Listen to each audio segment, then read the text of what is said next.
there, everybody. I am Brandyn. I go by Xorin in furry circles, horse as well, and also just, hey, you, that one, whatever. But I am here to talk about things that I wish I knew before starting therapy on both sides of the couches, either as the client side or the therapeutic provider side. So yeah, my personal pronouns are he, him, and his. And you can also find me on Twitter at HopefulHoss. Yeah. So then just a little bit of background about me, about why I'm talking about psychotherapy and the process and everything. So I grew up in a household with two mental health therapists, two marriage and family therapists specifically. And then over the course of high school, college, and adult life, have been receiving therapy, I would say easily for more than 10 years. And then also my two master's degrees are in counseling psychotherapy and educational psychology. So I've also been on the other side of the couch practicing as from the perspective of a marriage and family therapist. I am not licensed. I am not currently practicing. So just those caveats I would like to make sure just we keep that in mind. Yeah, so that's pretty much who I am. Other than, of course, being here, happy fur as well, horse, groovy.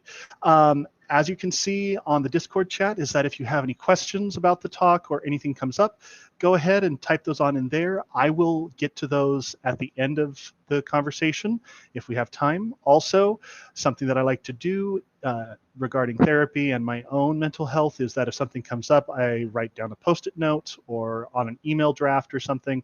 Those also work, and you can submit those on the Discord chat afterwards. All right, so now, why are we here? What am I going to be talking about? Pretty much right along the same lines as the description for the talk. I want to share with you a few personal thoughts about the therapeutic process, specifically around finding a therapist, managing insurance, how to connect with your therapist, do you like them? Are you grooving with them?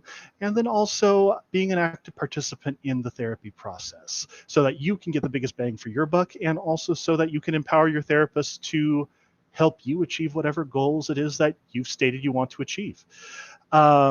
This discussion is going to be my thoughts and my personal opinions. This is not clinical recommendations. This is not clinical diagnoses. This is not clinical opinion at all. This is just my personal thoughts about the process of psychotherapy. So there is that. Let me see here, looking at my notes here. Cool. Now going through some disclaimers, just because with mental health, we always want to make sure we have clear boundaries and clear expectations. This is not a replacement for personal therapy. This is not psychotherapy. This is not clinical diagnosis. This is not clinical therapy at all. So it is none of those things. I need to be perfectly clear, just because liability and all that jazz. So thank you, everyone, for listening to my little soapbox right there. And I think we're good to go.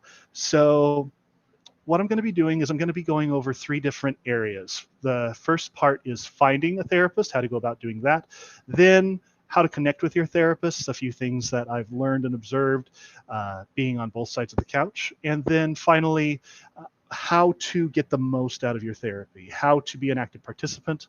And then that should end things up. I'm going to try to keep this relatively short and sweet. And concise, but if you do have any questions further, please drop them in the chat. I'd be more than happy to talk about them later. All right, well then, without much further ado, I'm gonna hop on in. Please excuse the background. As you can see, I'm in my office, which is in the garage, and it's a little bit toasty out here. So if I start sweating or get a bit of a fan, that's what's going on. All right, so diving on in, finding a therapist. Where to start? So some people just jump in with talking to friends about therapists. Some people go to insurance. Some people go Google searching.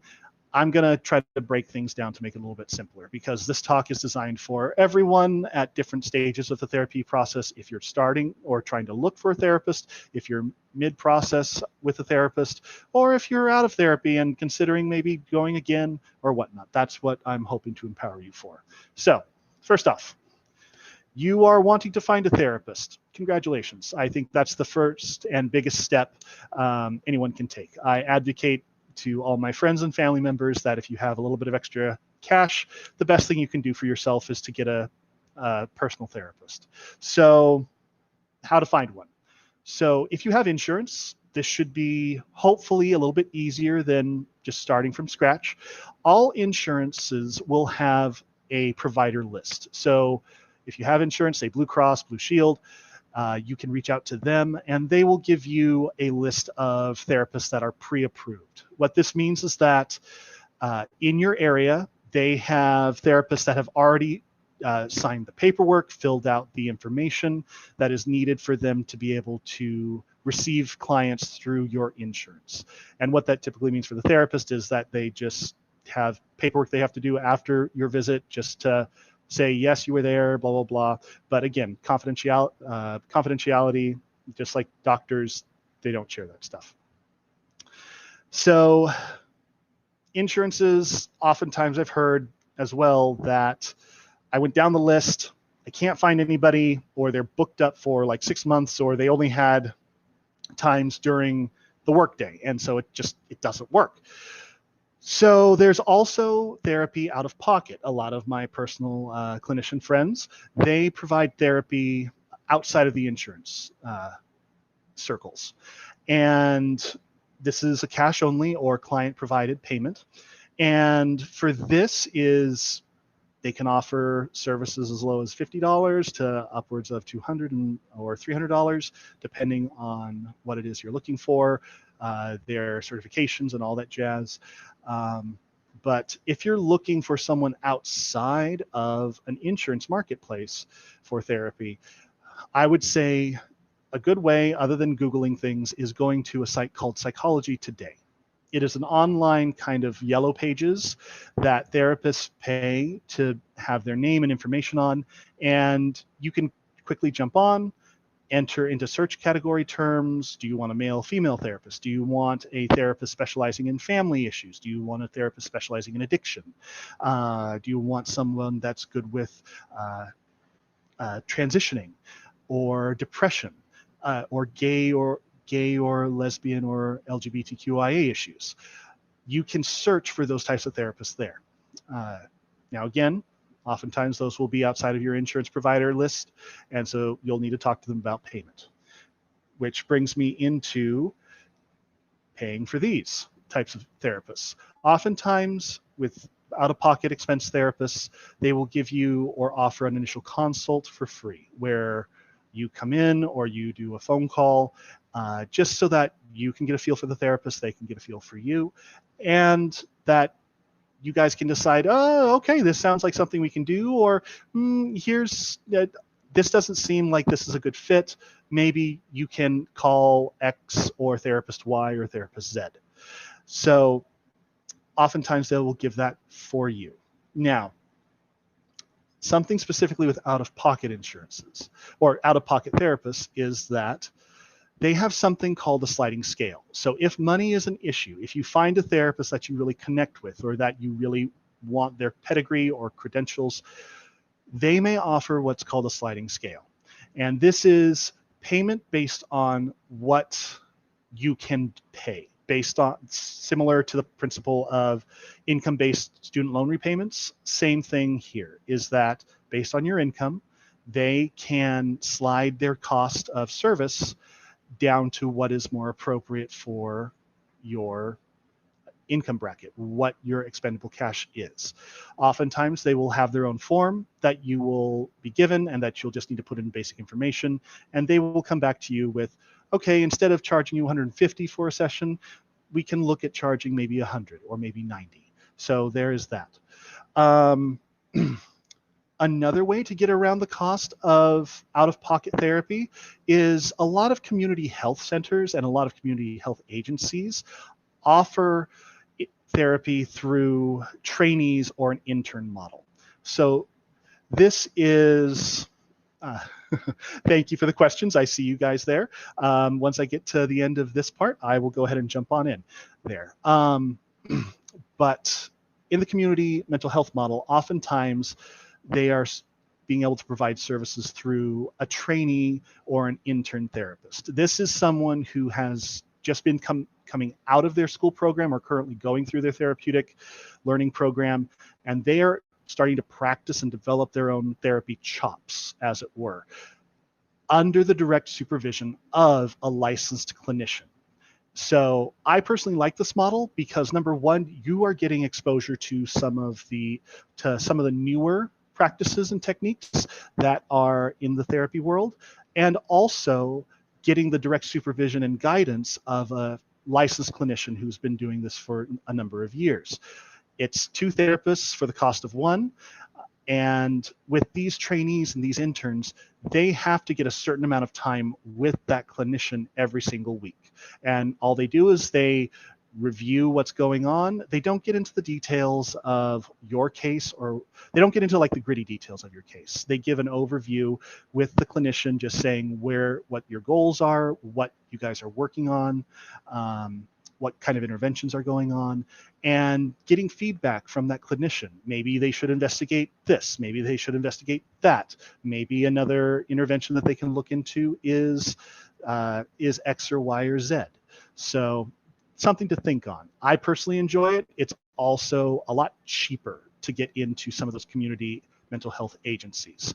Oftentimes, you can find that information for community health information through the County Department of Health website. They'll have connections here in California. There are, and specifically in the Bay Area where I'm from, there are numerous community and family mental health agencies that you'll get that information from the county website, and then you just call them and you'll start the intake process there. Cool. All right, I'm going to take a quick break here because I'm at the end of that section. I'm going to take a look at the at the questions. So, so I see Steve, your question about how do you determine what is a good pedigree for a therapist? Excellent question. Personally, it comes down to number one, it comes down to selling points for that attract you on like the Psychology Today page, but also your connection with them during the interview intake and also those first couple of sessions. The buzzwords on Psychology Today or through the insurance panels, the lists that you get, will help you kind of sort out your feelings and what you're looking for, what a person's personal strengths are.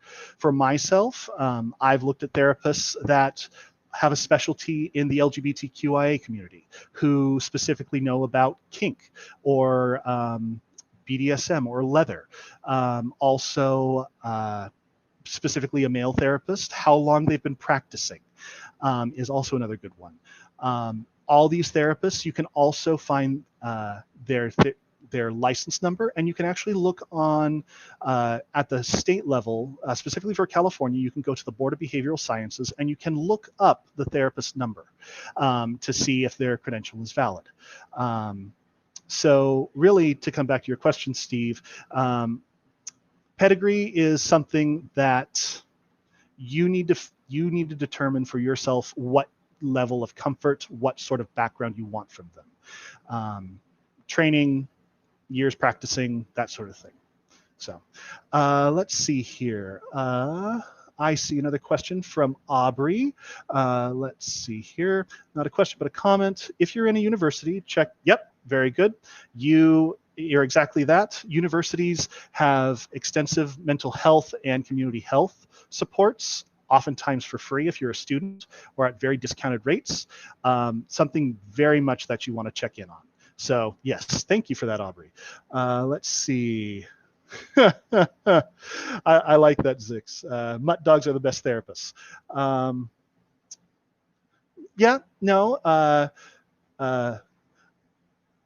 Late night hash browns, you are completely right as well.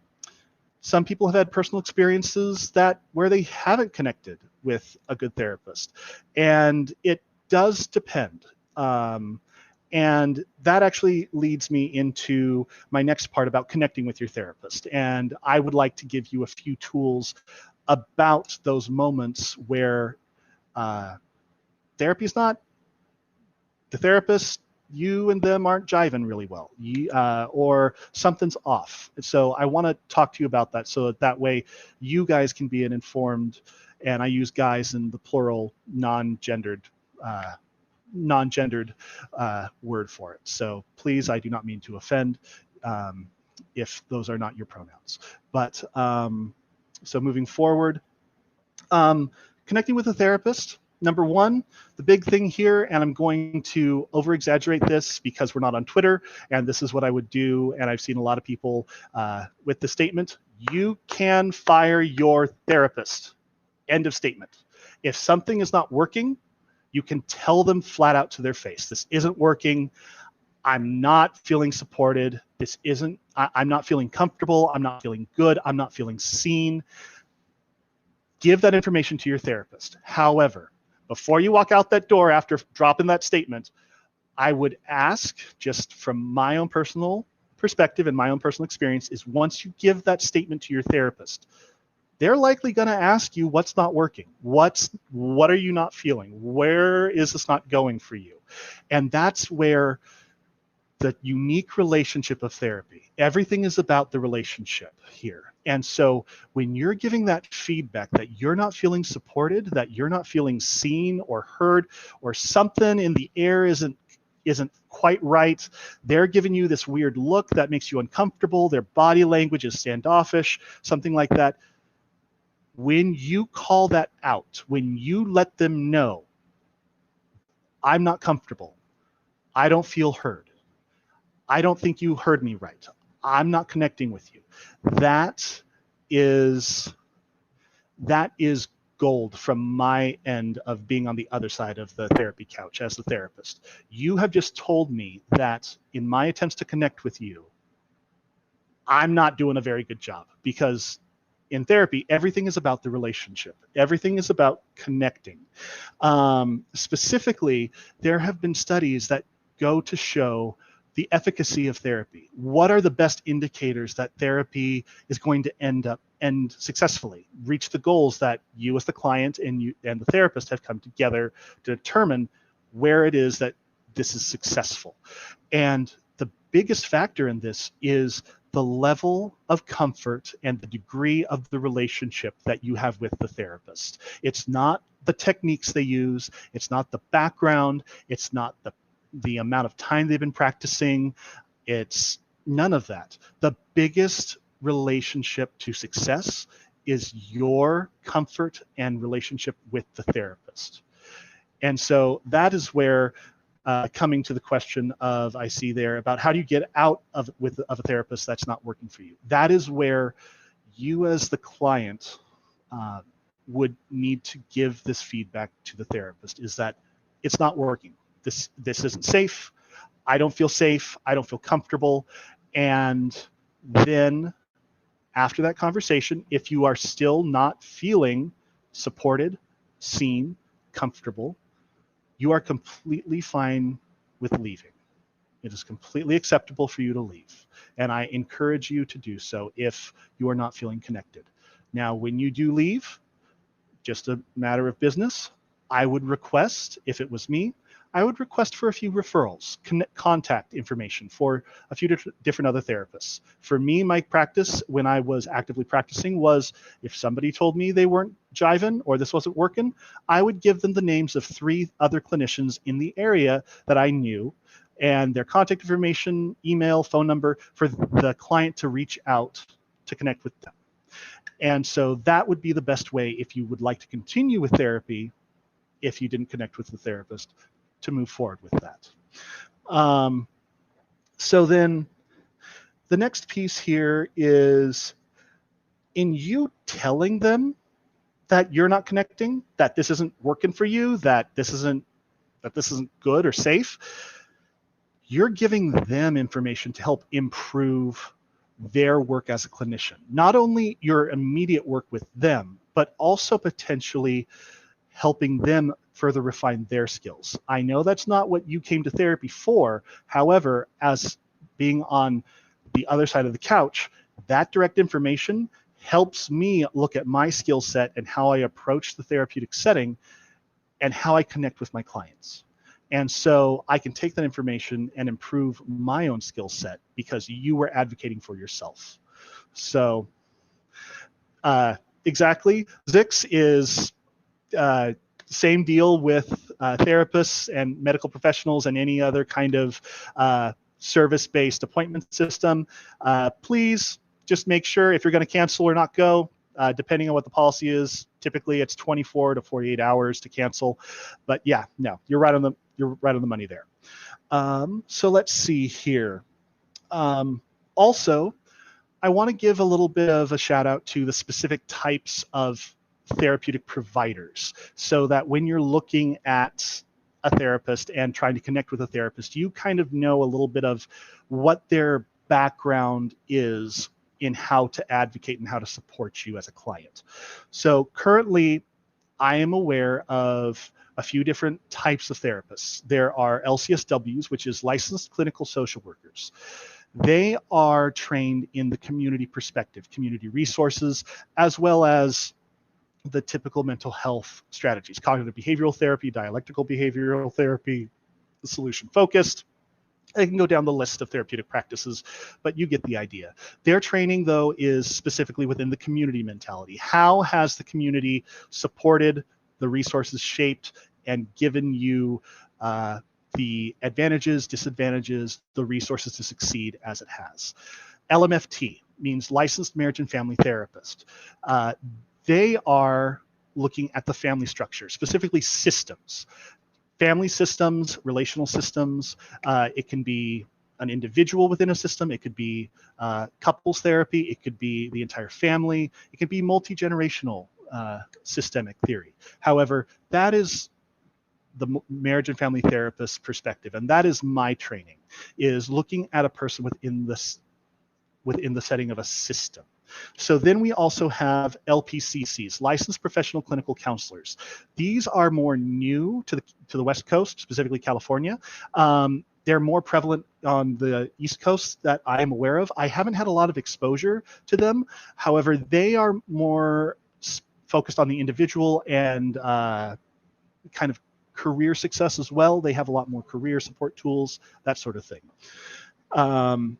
So now we get into the psychologist, licensed psychologist. These are the PhD holders here. So not only do they have masters and have spent time practicing their craft, they also have gone on and gotten their PhD. These are the ones when you think of the traditional kind of movie setting where Freudian, you're laying on the couch and you're talking and he's asking, how does that make you feel about your mother, sort of thing. That's where psychologists proper have evolved out of. So now they're looking more around the areas of the personality profiles and processes there. A big thing that I took away from my personal training was in studying under a psychologist as a baby marriage and family therapist. His recommendation to me as a provider is that when you're looking at someone with personality issues, and the whole thing, DSM-5, diagnostics, we're not going into that, but from a therapeutic perspective, personality type of dynamics and issues and needs, the psychologists are really, that's more of their focus. They're the deep dive. They're the ones that are really looking at the analysis and helping you interpret and focus on what it is from a personality perspective. So then there are two others. I want to talk about a psychiatrist and also religious counseling. Psychiatrists, so they will not provide therapy, so to speak. I have met some who kind of do a little bit of therapy, but psychiatrists are there. They are actual doctors of the brain. They look at the neuroscience of what we know, how our brains operate. These are the people you would go to if you get referred for chemical support. ADHD medication, depression, anxiety, bipolar. These are the people who will interview you and prescribe medication. And the big thing here, again, is that these are actually doctors. These are people who have gone to medical school and done training specifically about the neuropsychology and the actual biology of the brain and what neurotransmitters and chemicals impact them. Let's see. I see the questions going on. I will get there. I'm almost done with this section. The last one that I want to check in on about therapeutic types is religious counseling. This is faith-based counseling. Pastors, rabbis, faith leaders, they do their own type of counseling. I do not know much about this, but I do know that certain churches, pastors, associate pastors can do religious counseling, but this is from a faith-based perspective. And the last thing, I do want to give a shout out to my LADACs, which are licensed addiction specialists. These are mental health providers that specifically are there to support individuals that are dealing with substance abuse, substance addiction. So they are also there as well. You'll oftentimes find them in drug treatment programs or drug therapeutic programs or support groups. Lastly, this is just a funny thing that came up between me and one of my friends, and I just thought it was funny for the sake of this conversation, is there are many reasons to pick a therapist because of their background, because of their history, because of their perspective, all of that. Picking a therapist because they're pretty. No, please do not do that. I know we've all seen TV dramas and everything about the doctor falling for the client or the client falling for the doctor, and things ensue, bad things, Grey's Anatomy, blah, blah, blah, all that stuff. Same deal with psychotherapy and therapists. Any sort of romantic relationship that happens is an absolute no-no. Picking someone because you have feelings for them is a red flag. Because you will be more focused on, likely to be more focused on, whatever that attraction is than the actual work. The therapeutic process, you will naturally feel close to that person. You will naturally feel maybe a potential emotional intimacy with that person. I want to point out from both the client side and also the therapist side, the therapeutic relationship is wonderful because it is there to support you as the client. However, it is an artificial relationship because friendships happen organically through internet, through meeting people at the bar, whatever have you, and those are very organic. Those are something that happen in your environment. The therapeutic relationship is a very specific and structured relationship that is all designed to focus on you, the individual, and support you. You are not supporting the therapist. The therapist is only there to support you. And though you will feel close and though you will feel connected with a good therapist, we will not pursue and interact with you outside of the therapeutic setting. If there is a therapeutic relationship, we try to keep that separate. Because also on our end, if there is any sort of romantic or anything that happened, we also get censured by our governing bodies. So that is something no-go. So started out with a funny twist about picking therapists because they were hot or cute or whatnot. Please don't. If that starts coming up, that's a red flag, and that should be something that I would recommend you talking with them about. That if you're starting to have these feelings, whatnot, bring it up, talk about it. It'll only better you. All right, so at the end of this section, going to take a breath, going to have some water, and just going to check in on the chat to look over here. Let's see, Kiba. Wallet would be very appreciative of some advice in this matter. Gotcha. Okay. I did hope that I addressed some ways to kind of save money and out-of-pocket expenses. Oftentimes, community mental health and the intern and trainee model, those will likely be the cheapest ways. Also, directly asking for a sliding scale will help address that. Let's see here. Okay, what do you think about newer therapy resources like EMDR, IFS, etc.? I think they're fascinating. I think that we are really at a modern golden age of discovering how the brain responds to different sorts of stimuli with different sorts of psychological contexts. So if you are looking for a specific type of therapy, that is something to bring up with your clinician, or when you are looking for a therapist. If you have seen EMDR, for example, fascinating. I love the research going on about it. It was actually developed, I believe, here in the Bay Area initially, before it started kind of growing out to other therapeutic processes. It's fascinating, and that's something that you can look into. And again, I would say talk more about with your therapist. That's more of a individual sort of treatment type of way. EMDR. Let me see if I remember this. Eye movement desensitization. And I forget what the R is. I'll have to Google that afterwards. I feel terrible. But it's a therapeutic technique where you are consciously going through a specific psychological or moment or process, and then you are specifically doing a certain visual or sensory activity that it's supposed to help you process the trauma or whatever it is specifically that you are working on or are stuck about. So that's a very gross, very minimized, simplified, oversimplified, I would say, version of what that is.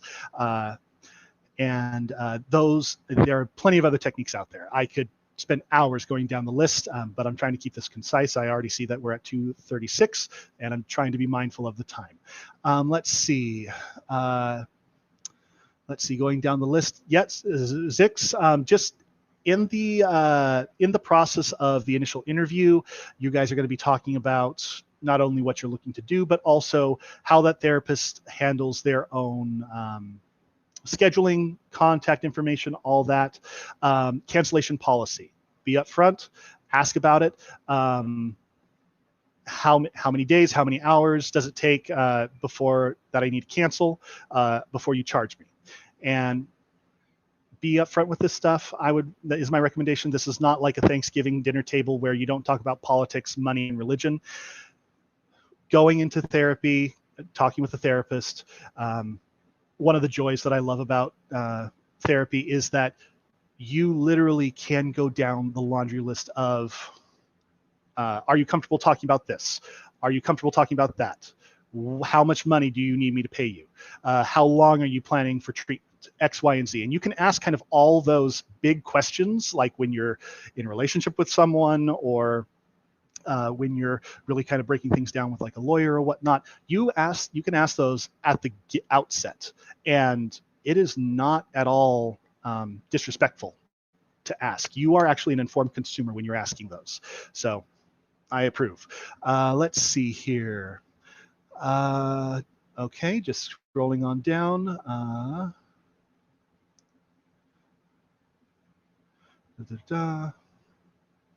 Okay. Let me see. Late night hash browns. Yeah, I am. I'm very glad that you have told your therapist that you want to take a break or that therapy wasn't working for you.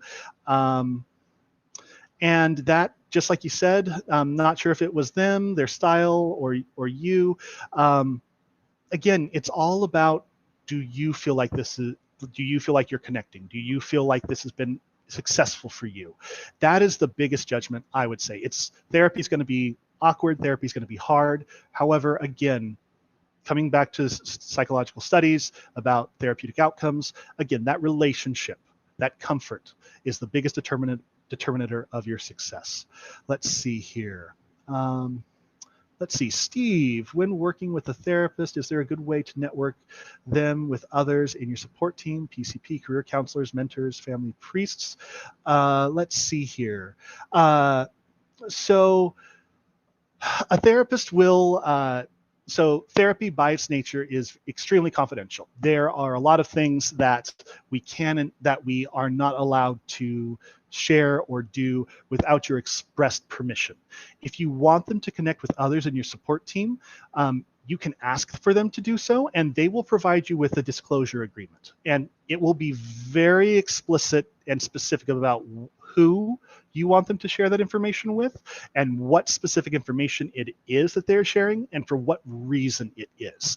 So you can totally have your therapist connect with your primary care physician, or with your career counselors, or access to a family member. You can, depending on what type of therapist it is, you could maybe even ask your therapist if you could change from individual to maybe couples or to family counseling.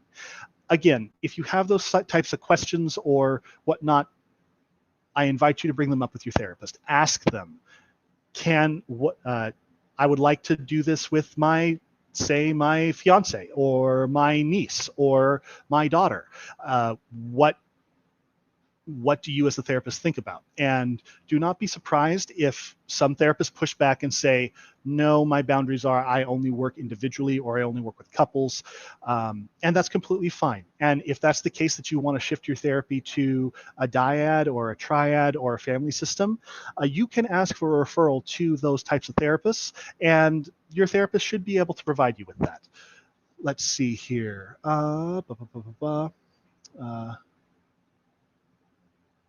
Looking through, just jumping on down. Late night hash browns, looking at you.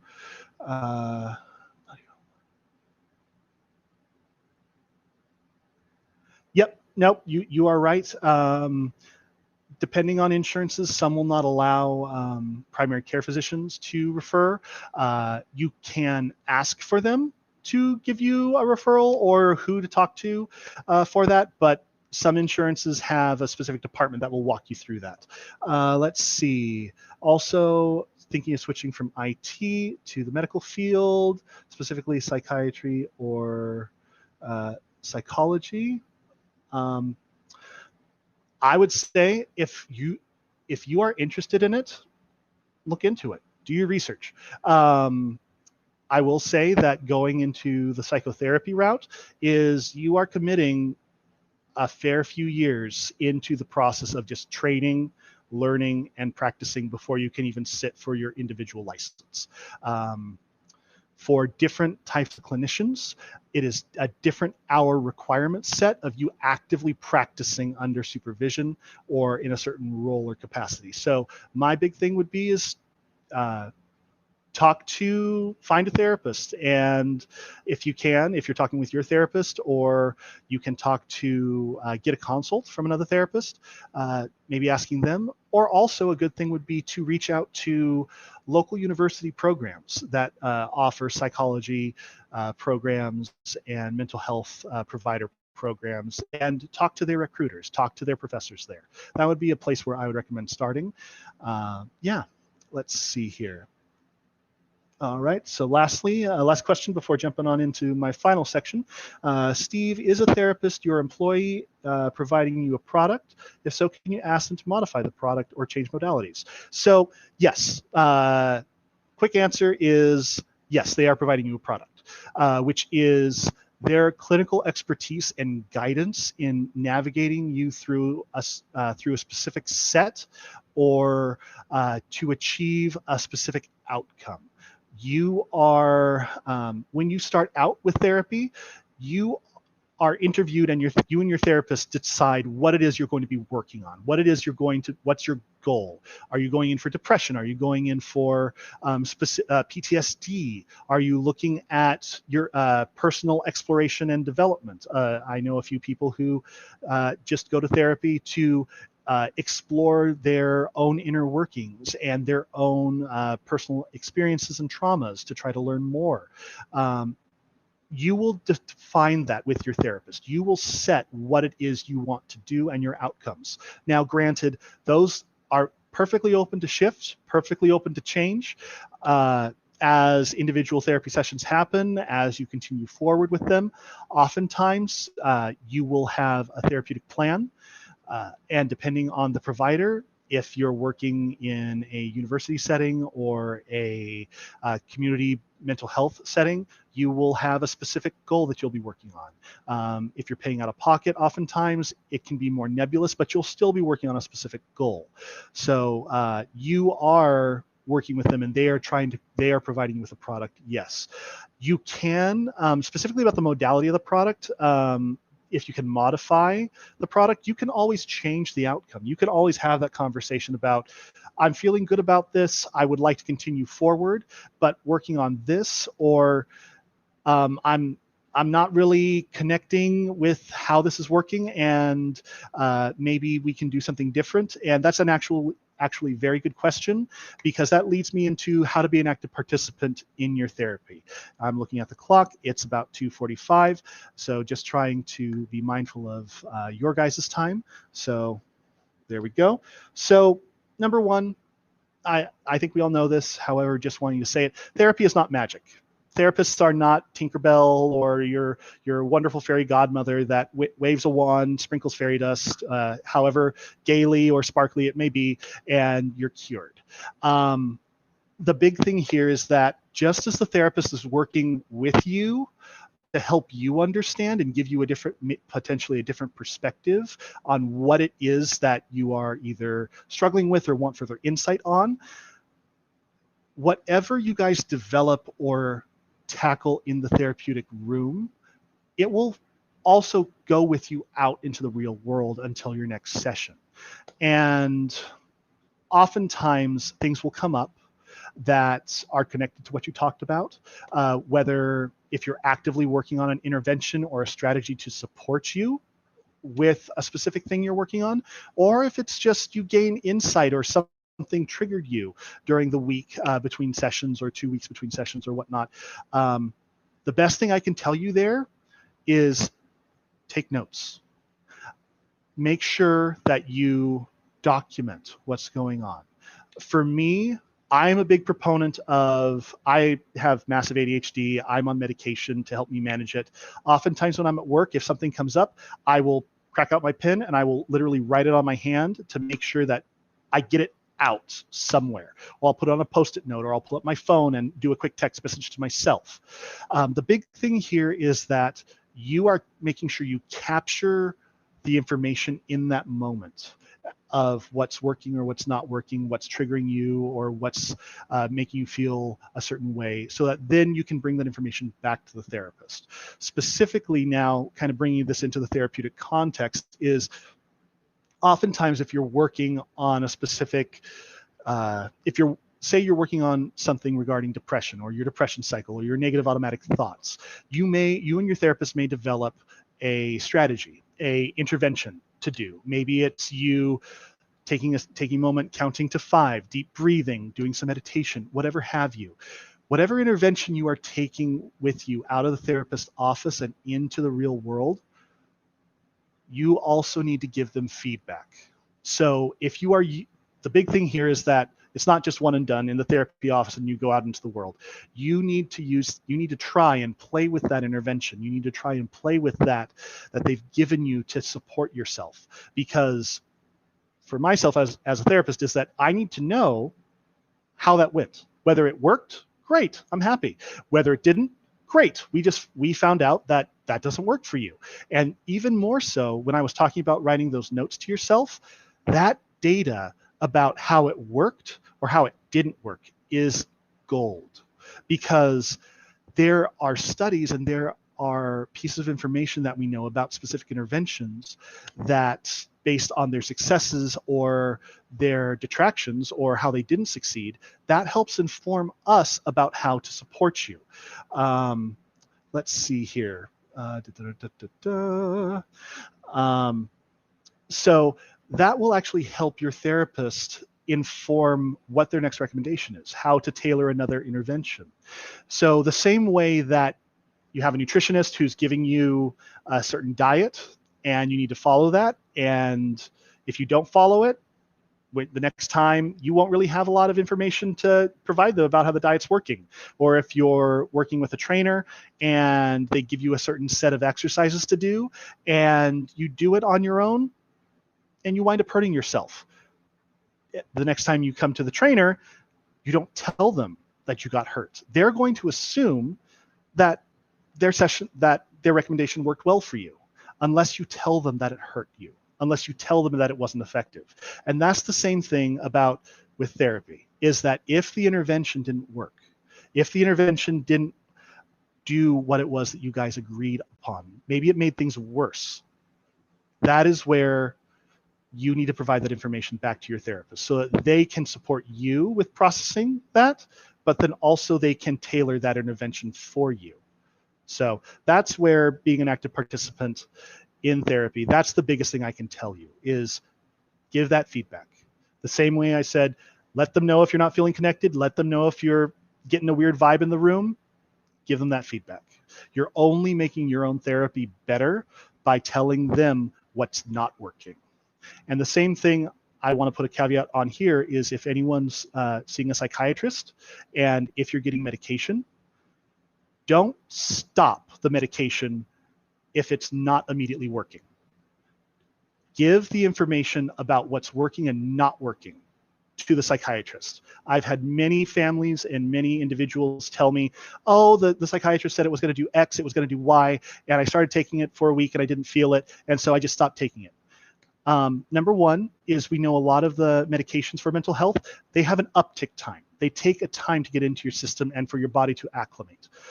Two is that specifically for the medications, we know what their side effects are, the positive and the negative side effects. So if something isn't working well for you, make sure you document what those negative side effects are and then tell your psychiatrist, because then they can take that negative side effect and they can look through all the medications that they know of and highlight what those negative side effects are and find a different medication that could potentially help you. Psychiatry, I like to say, is as much an art as it is a science, because everyone's neurochemistry is a different cocktail, and it takes a little while for them to find out what works best for you. For my personal experience, it took a few fair months to find out what worked best for me. And now that I'm there, I'm feeling groovy. Cool. All right. It is sweet. 2:51. I got there a little bit before 3 o'clock. That is everything that I wanted to make sure I touched base on. Do you guys have any specific questions that you would like to just check in about? Otherwise, thank you guys for being here. I greatly appreciate your time. I hope that this was informative. Again, this was just me kind of sharing my thoughts about being on both sides of the bench therapeutically. And yeah, I'm excited. The best gift you can give yourself is time with a therapist, I would say. If you have the extra scratch, invest in yourself. The same way you would with a trainer, your mental health is just as precious. Cool. Well, thank you, everyone. Let me see here. Let's see. Late night hash browns, I'm glad you do the same thing as I do. I drive myself and my fiance a little crazy with the amount of lists that I make. But with ADHD and everything that I have, it is the best way for me to be able to remember stuff and also make sure that important information I get back to my therapist. Let's see here. Yep. And yep, just like all medical professionals, yep, ask questions, give them feedback, do your own research. Let's see. Yep, you're right. There are gene testings. Yeah, no, as our medical tools are evolving, you can get more information about what can or could not work best for you. Let's see here. In Twitch, let's see. How do you manage anxiety when talking with a therapist? Oh, that's an excellent question. Thank you for asking this.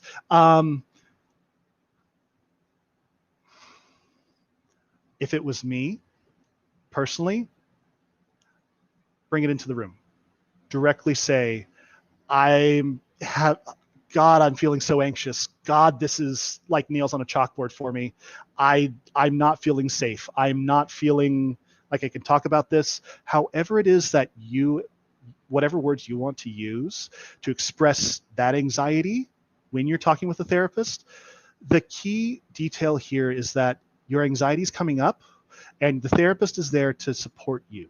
And my recommendation would be is that If you feel comfortable sharing that, and then I know this is a big if you feel comfortable in sharing that part of yourself with your therapist, that will give them more power to either help you with grounding in whatever it is that's going on with you, help directly address automatic thoughts that are going on, or if there's some stress that's coming up or recurring, or if there's something that's going on immediately in the world that you just need help processing. That information, you telling your therapist, this is really anxious for me, this is really hard for me, that helps them be able to shift from where they're at to hopefully be better able to join with where you're at, because that is our job as a therapist, to be able to connect with you and to join you at wherever it is that you are supposed to, wherever it is that you're at. Our job is to be flexible and join you, not have you join us. So that's where, please, if you're not feeling safe, if you're not feeling connected, or if you're feeling nervous, scared, bring it up. Please let us know. Cool. All right. We are 5 minutes till. Awesome. I love that testing. Cool. All right. Well, it's 5 till. Thank you, everyone. I hope I answered some questions you guys had about therapy, your own process. Again, these are not clinical recommendations. This is not therapy. However, the best recommendation I can give to you guys is, if you don't have therapy and you can afford it, please, best gift you can ever give to yourself, I would say. Cool. Groovy. Well, thank you, everyone. I hope you have a wonderful weekend. Have a great Saturday and Sunday. And yeah, stay cool, stay groovy. Thank you for this opportunity, you all.